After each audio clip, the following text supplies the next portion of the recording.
할렐루야, 이 새벽에 하나님의 말씀을 사모함으로 나오신 우리 모든 성도님들을 축복하고 환영합니다. 오늘 우리에게 주시는 하나님의 말씀은 마태복음 22장 23절부터 33절까지입니다. 본문의 말씀을 제가 봉독합니다. 부활이 없다 하는 사두개인들이 그날 예수께 와서 물어 이르되 선생님이여, 모세가 일렀으되 사람이 만일 자식이 없이 죽으면 그 동생이 그 아내에게 장가들어 형을 위하여 상속자를 세울지니라 하였나이다. 우리 중에 7형제가 있었는데 마지가 장가들었다가 죽어 상속자가 없으므로 그 아내를 그 동생에게 물려주고 그 둘째와 셋째로 7째까지 그렇게 하다가 최후에 그 여자도 죽었나이다. 그런즉 그들이 다 그를 취하였으니 부활 때에 7 중에 누구의 아내가 되리이까? 예수께서 대답하여 이르시되 너희가 성경도 하나님의 능력도 알지 못하는 고로 오해하였도다. 부활 때에는 장가도 아니가고 시집도 아니가고 하늘에 있는 천사들과 같으니라. 죽은 자의 부활을 논할진대 하나님이 너희에게 말씀하신 바 나는 아브라함의 하나님이요 이삭의 하나님이요 야곱의 하나님이로라 하신 것을 읽어보지 못하였느냐? 하나님은 죽은 자의 하나님이 아니요 살아있는 자의 하나님이시니라 하시니 무리가 듣고 그의 가르치심에 놀라더라. 아멘. 오늘 말씀은 부활의 산소망을 따라 나아가는 인생이란 제목으로 함께 나누기를 원합니다. 역사적으로 예수님의 부활에 관하여 많은 논쟁이 있었습니다. 특별히 부활에 관하여 부활을 인정하지 않는 자들은 이성적인 논리를 바탕으로 해서 이 부활의 사실을 다음과 같이 몇 가지 가설로 반박하려고 했습니다. 대표적인 반박은 바로 도적설입니다. 제자들이 예수님의 시체를 훔쳐갔다는 것입니다. 하지만 만약 제자들이 시체를 훔쳐갔다면 과연 그들이 그리스도의 부활을 증거하고 또 순교의 자리로 들어갈 수 있었을까요? 부활에 대한 그 확신이 없었다면 결코 그들은 순교의 자리로 나아가지 않았을 것입니다. 두 번째 반박은 바로 기절설입니다. 이 가설은 예수님이 십자가에서 정말 죽은 것이 아니라 기절만 했다는 것이죠. 그런데 만약 예수님이 기절만 하셨다면 그토록 많은 피와 물을 흘리셨을까요? 만약 기절만 하셨다면 피만 나왔을 뿐 피와 물이 따로 나오지 않았을 것입니다. 세 번째 반박은 바로 예수님의 무덤이 사실 다른 사람의 무덤이라고 일컫는 타묘설입니다. 여인들의 무덤을 잘못 찾아가서 이 빈 무덤을 보고 부활을 전했다라는 거예요. 그러나 설사 여인들이 무덤을 잘못 찾아간다 할지라도 다른 제자까지 연속해서 잘못된 무덤을 찾아갈 수 있을까요? 모두 예수님의 무덤을 잘 알고 있었는데 말이죠. 이렇게 나름대로 예수님의 부활을 부정하려는 여러 시도들이 있었지만 그 어떤 이론도 부활의 역사적 사실을 뛰어넘지 못했습니다. 오늘 본문에 등장하는 사두개인들도 마찬가지입니다. 사두개인들은 대제사장을 중심으로 귀족과 기득권들의 권익을 대변하는 정치 집단이었고 철저한 현실주의자들이었습니다. 이들은 모세오경 또 율법만을 정경으로 받아들이는 보수주의적 성향이 매우 강해서 부활, 영생에 대한 전승이나 선지자들의 예언을 믿지 않았습니다. 그래서 예수께서 예루살렘 입성 후에 그들은 예수님의 가르침을 반박하기 위해서 이 부활을 주제로 논쟁을 펼치기 시작한 것입니다. 부활이 없다고 여기는 이들은 예수님께 만약 모세의 법을 따라서 자식이 없는 부부 중 남편이 죽으면 그 동생이 그 아내에게 장가들어서 상속자를 세워야 하는데 만약 다 죽고 나서 부활하면 족보가 어떻게 되는지를 묻습니다. 이에 대한 예수님의 대답은 굉장히 명쾌합니다. 부활한 존재들은 장가도 시집도 안 가고 천사들의 모습과도 같다고 말씀하시죠. 본문 30절의 말씀입니다.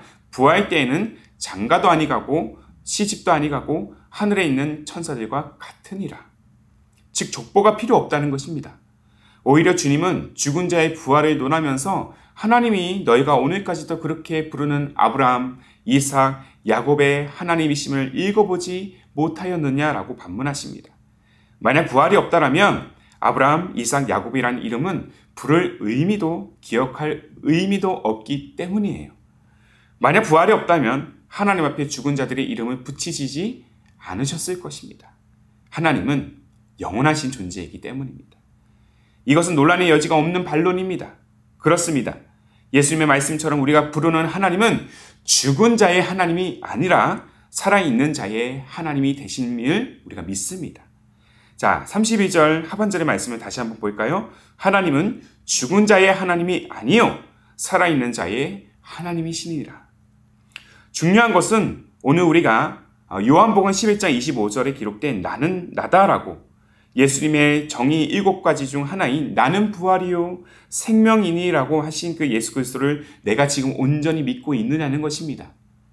예수를 믿는 자들은 죽어도 살 것이고 죽지 않고 살아서 믿는 자는 영원히 죽지 않는다는 이 사실을 우리가 오늘도 신뢰한다면 산자의 하나님께서 오늘도 우리의 삶에 변함없는 은혜로 역사하실 줄로 믿습니다. 그리고 이러한 부활의 신앙 안에서 우리의 인생 또한 영원한 생명을 잇는 자로서 산 소망을 따라갈 수 있을 것입니다. 때론 우리 마음은 수많은 위기를 마주하고 각박한 현실을 지나면서 이 세상이 끝이라고 여기는 순간들이 참 많습니다. 그래서 우리 존재가 없어질까 봐 두려워합니다. 그러나 우리의 삶의 모든 것이 무너지고 흔들려도 부활에 대한 소망과 영원한 생명에 대한 믿음만 우리에게 있다라면 나를 향한 하나님의 구원 약속은 반드시 성취될 것이고 마침내 우리는 부활의 영광을 보게 될 것입니다. 그리스도의 십자가도 마찬가지입니다. 살이 찢기고 못에 박히는 그 참혹한 순간만 우리가 바라본다면 모든 것이 끝났다고 여길 수밖에 없습니다. 만약 예수님의 사역이 그저 죽음으로만 그친다면 과연 죄와 사망의 사슬에 매인 우리의 영혼이 해방될 수 있을까요? 부활이 없다면 결코 죽음을 이길 수 없습니다. 그러나 예수님은 모든 죄와 사망의 권세를 깨뜨리시고 죽은 지 사흘 만에 부활하셨습니다. 그렇게 모든 순환과 죽음의 권세를 이기시고 부활 승천하셔서 지금도 우리의 삶에 살아 역사하고 계십니다. 살아계신 주님이십니다. 우리는 살아계신 하나님을 믿는 존재들입니다. 그리고 부활의 능력을 따라서 우리 존재 또한 더 이상 죽은 자가 아니라 산자로 하나님만을 바라보며 살아가고 있지 않습니까? 이에 대한 우리의 굳건한 믿음이 바로 부활의 증거라는 것이죠. 무엇보다 우리는 부활의 증거를 담대히 전하는 인생이 되어야 할 것입니다. 예수님의 십자가 순환 당시 그를 따르던 모든 제자들이 예수님을 배신하고 떠났지만 훗날 예수님의 부활을 목격한 제자들은 다시 예수께서 가신 그 길을 따라서 나아갑니다. 그리고 다시 사신 예수님을 목격하고 이 부활의 사실을 온 세계를 다니면서 증언합니다. 전하는 족족마다 예수님의 살아계심을 선포합니다. 사도 베드로 또한 성도들을 향한 그의 서신에서도 부활의 예수님을 증거하고 있음을 우리는 목격할 수 있습니다.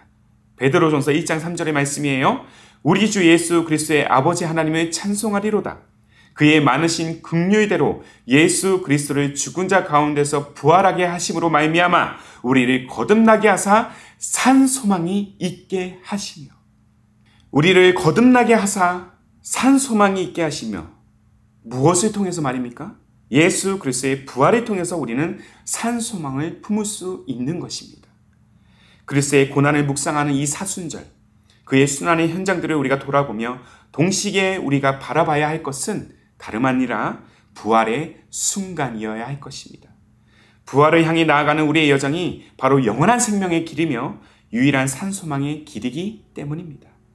오늘 저와 여러분이 믿는 하나님은 어떤 분이십니까? 죽은 자의 하나님이십니까? 아니면 산자의 하나님이십니까? 우리는 산자의 하나님을 믿는 존재들인 줄로 믿습니다. 우리는 살아 역사하시는 주님을 믿는 존재, 영원히 산자이기 때문입니다.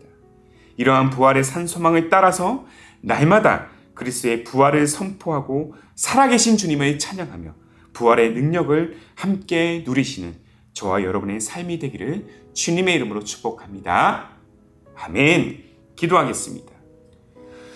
살아계신 하나님, 죽음을 향해 거침없이 내달리는 이 세상 한복판에 서 있는 우리가 그럼에도 불구하고 흔들리지 않는 믿음으로 나아갈 수 있는 것은 부활의 능력이 우리의 인생의 산소망이 되기 때문입니다. 하나님은 죽은 자의 하나님이 아니라 산자의 하나님이심을 고백합니다. 많은 사람들이 그리스도의 부활을 부정하고 십자가를 조롱하지만 그럼에도 우리 모두는 모든 죄와 사망의 권세를 깨트리고 부활하셨다는 이 사실을 믿고 담대히 선포하는 인생이 되기를 원합니다. 그리스도의 순환을 묵상하는 이 사순절, 주님이 당하셨던 고난과 함께 부활의 역사를 함께 바라보며 부활의 산소망을 따라 한 걸음씩 나아가는 우리 믿음의 여정이 되도록 주께서 인도하여 주옵소서.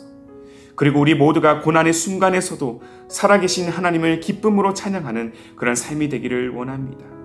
부활의 능력을 날마다 누리며 믿음의 눈을 들어 살아계신 주님을 온전히 신뢰하며 이 믿음의 가치, 부활의 가치를 이 땅에 심기우는 삶, 그리고 우리의 가정, 우리의 기쁨이 되는 교회가 되게 하옵소서. 그렇게 부활의 산소망을 따라 우리의 인생을 이끄실 우리 주님 예수님의 이름으로 기도하옵나이다. 아멘. 오늘도 주신 말씀을 따라 우리 두 가지의 기도 제목을 품고 함께 기도하기를 원합니다. 먼저는 주님이 당하셨던 이 순환을 묵상하는 이 사순절, 더불어 부활의 산소망을 함께 우리가 발견하게 하시고 산자의 하나님을 온전히 바라보는 우리 신앙 되게 하옵소서. 한 걸음 더 나아가 고난과 역경 속에서도 부활하신 주님을 기쁨으로 찬양하며 일상의 모든 영역 가운데 그 주님의 부활하심을 선포하는 우리의 삶, 우리의 가정, 우리 기쁨이 되는 교회가 되게 하옵소서. 이 두 가지의 기도 제목을 우리가 함께 간절한 마음으로 고백하시면서 기도로 하루의 삶을 열어가시기를 바랍니다. 함께 기도하겠습니다.